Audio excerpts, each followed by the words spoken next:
Dear students, कल हमने ऋण पूंजी की लागत कॉस्ट ऑफ डेट के बारे में अध्ययन किया था। आज जो टॉपिक हम ले रहे हैं वो है समता अंश पूंजी की लागत, cost of equity share capital. समता अंश पूंजी की लागत ज्ञात करने के जो दृष्टिकोण हैं उसको दो भागों में बांटा गया है। पहला जो दृष्टिकोण है वो है अर्जन मूल्य पर आधारित दृष्टिकोण। अर्जन मूल्य पर आधारित अर्जन मूल्य यानी अर्निंग प्राइस रेशियो अप्रोच। इस विधि में क्या होता है, ये मान्यता है कि समता अंश का बाजार मूल्य प्रति समता अंश प्रत्याशित अर्जन पर आधारित होता है। कि समता अंश का जो मूल्य है वो उसकी जो प्रत्याशित अर्निंग या अर्जन होगा उस पर आधारित होगा, क्योंकि कंपनी द्वारा घोषित किया जाने वाला लाभांश प्राय कंपनी की अर्जन क्षमता से प्रभावित होता है। कंपनी कितना लाभांश घोषित करेगी, कितना डिविडेंड देगी, ये उसकी अर्निंग कैपेसिटी पर डिपेंड करता है। परंतु व्यवहार में घोषित किए जाने वाले लाभांश की मात्रा दर प्रबंध के दृष्टिकोण एवं व्यवसाय में रोकड़ की उपलब्धता तथा भावी आवश्यकताओं से अधिक प्रभावित होती है। लेकिन वास्तव में क्या होता है कि लाभांश जो प्रबंध का दृष्टिकोण क्या है, व्यवसाय में कितना रोकड़ उपलब्ध है आदि बातों पर निर्भर करता है। तो इस अर्जन मूल्य दृष्टिकोण के अनुसार समता पूंजी की लागत कैसे ज्ञात करेंगे, cost of equity share capital KE equal to EPS earning per share upon MPS यानी market price of per share. Equity share का जो अर्निंग पर शेयर है उसको डिवाइड करेंगे मार्केट प्राइस से, तो इस प्रकार अपना आ जाएगा cost of equity share capital. दूसरा जो है दृष्टिकोण वो है लाभांश मूल्य अनुपात एवं वृद्धि दृष्टिकोण। लाभांश मूल्य एवं वृद्धि दृष्टिकोण। इसमें क्या होता है कि इस विधि में ये मान्यता है कि कंपनी का जो बाजार मूल्य न केवल प्रत्याशित आगामी लाभांश बल्कि भविष्य में उसमें जो संभावित वृद्धि होने वाली है उस पर भी निर्भर होता है। इसलिए इस विधि में भविष्य में लाभांश में संभावित वृद्धि स्थिर दर से होने अथवा लाभांश में संभावित वृद्धि आगामी कुछ वर्षों तक ऊंची या नीची दर से होने, उसके पश्चात स्थायी दर से होने की प्रवृत्ति का ध्यान में रखते हुए समता अंश पूंजी की लागत का मापन किया जाता है।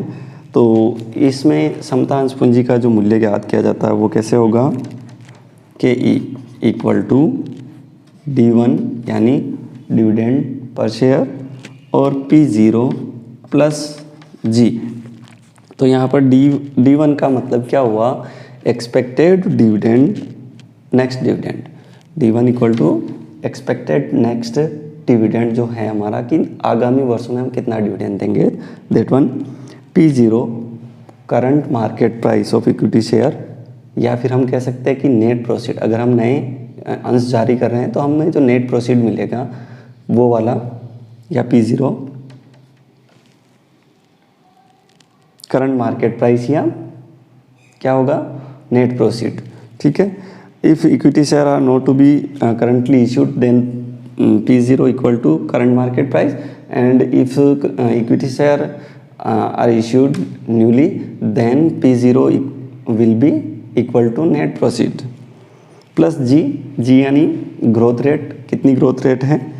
इस प्रकार हम जो दूसरा मेथड है हमारा उससे हम लाभांश का मूल्य, इक्विटी शेयर जो है उसका मूल्य ज्ञात कर सकते हैं, उसकी लागत ज्ञात कर सकते हैं। क्वेश्चन लेते हैं मन। क्वेश्चन क्या है, एक कंपनी के 50 रुपये अंकित मूल्य वाले समता अंशों पर चालू वर्ष की लाभांश दर 12% है। 12% की रेट से वो डिविडेंड दे रही हैं। गत वर्षों के लाभांश की प्रवृत्ति के आधार पर ज्ञात होता है कि वर्ष दर वर्ष लाभांश में 10% वृद्धि होती है। प्रेजेंट रेट जो है, present rate of dividend equal to 12%, growth जो है वो प्लस 10% हमेशा हो रही है। हम पिछले रिकॉर्ड को देखें तो 10% की ग्रोथ हमेशा होती आई है। इस कंपनी के समता अंशों का वर्तमान बाजार मूल्य जो प्रेजेंट मार्केट वैल्यू है वो हैं 68 रुपीज़। मार्केट वैल्यू कितनी है? प्रेजेंट मार्केट वैल्यू 68 रुपीज़ हैं। कंपनी की समता अंश पूंजी की लागत का परिकलन कीजिए और निगम लाभांश का आपको ध्यान में नहीं रखना है। अपने को कहा गया है कि आप इसकी जो समता अंश पूंजी की लागत है वो ज्ञात कीजिए। तो KE cost of equity share equal to D1 upon P0 plus G, ये हमारा फॉर्मूला है। D1 यानी जो डिविडेंड रेट है वो कितनी अपनी expected dividend rate. D1 equal to क्या होगा? Expected dividend rate. याद कर लेते हैं D1 इक्वल टू कैसे होगी कि एक्सपेक्टेड नेक्स्ट डिविडेंड पर equity share equal to current dividend कितना है अपना 12%, प्लस हमें कहा गया है कि इसमें ग्रोथ होगी 10%, यानी 12 जो परसेंट हम दे रहे हैं उसका 10% और ग्रो हो जाएगा, यानी 12 का 10% हो गया 1.2 इक्वल टू हो गया 3.2%। ये हो गया एक्सपेक्टेड डिविडेंड रेट। ठीक है, 13.2 जो हमारी एक्सपेक्टेड डिविडेंड रेट है। P0 equal to current market price 68। तो अब इसको अपन सोल्व कर लेते हैं। D1 इक्वल टू हो गया अपना 68 year, G year to year expect dividend growth rate equal to 10%, K equal to जो अपना फॉर्मूला है D1 plus P0 divide by P0 plus G। तो D1 हो गया अपना 13.2% किसका? जो मार्केट प्राइस है उसका। तो ये अपना आएगा 6.6 डिवाइडेड बाई P0 यानी 68 प्लस G जो है हमारी वो है ग्रोथ रेट 10% यानी 0.10 इक्वल टू हो जाएगा ये 0.097 प्लस 0.10 इक्वल टू 19.7%। 19.7 ये आएगा 0.197 दैट इज इक्वल टू 19.7%। तो इस प्रकार हम जो है इक्विटी शेयर जो हैं उसकी जो लागत है वो ज्ञात कर सकते हैं। एक और क्वेश्चन अपन लेते हैं यहाँ पर।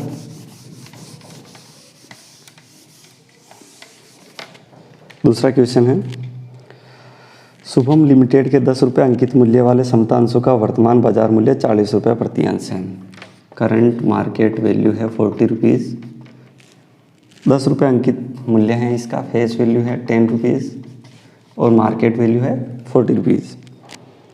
इन अंशों पर प्रत्याशित आगामी लाभांश रुपये 3.40 प्रति अंश हैं। D1 बताया हमें इक्वल टू 3.4 रुपये प्रति अंश हैं। लाभांश में वृद्धि दर 10% एक्सपेक्टेड है। G इक्वल टू 10% हमको बताया गया है। निगम लाभांश वितरण कर की दर 17%। Tax corporate dividend tax equal to 17% हैं। मानते हुए कंपनी की समता अंश पूंजी की लागत परिकलित कीजिए। तो अपन करते हैं इसको solve. KE cost of equity capital equal to formula अपना है D1 upon P0 plus G। ठीक है, अब यहाँ पर डिविडेंड टैक्स का भी मैटर है, तो अपन क्या करेंगे, यहाँ पर डिविडेंड टैक्स को इस फॉर्मूले में जोड़ देंगे। डिविडेंड टैक्स प्लस G, इतना सा चेंज हो जाएगा ये फॉर्मूला। अब इसको अपन सोल्व करते हैं। नेक्स्ट डिविडेंड जो है वो है D1, वो है अपना 3.40 प्लस डिविडेंड टैक्स है 17%। किसका? जो डिविडेंड है उसी पे तो टैक्स देंगे। तो डिविडेंड टैक्स 3.40 का 17% of 3.40 upon market price 40 rupee plus growth rate 0.10। 10% को अपन कह सकते हैं 0.10।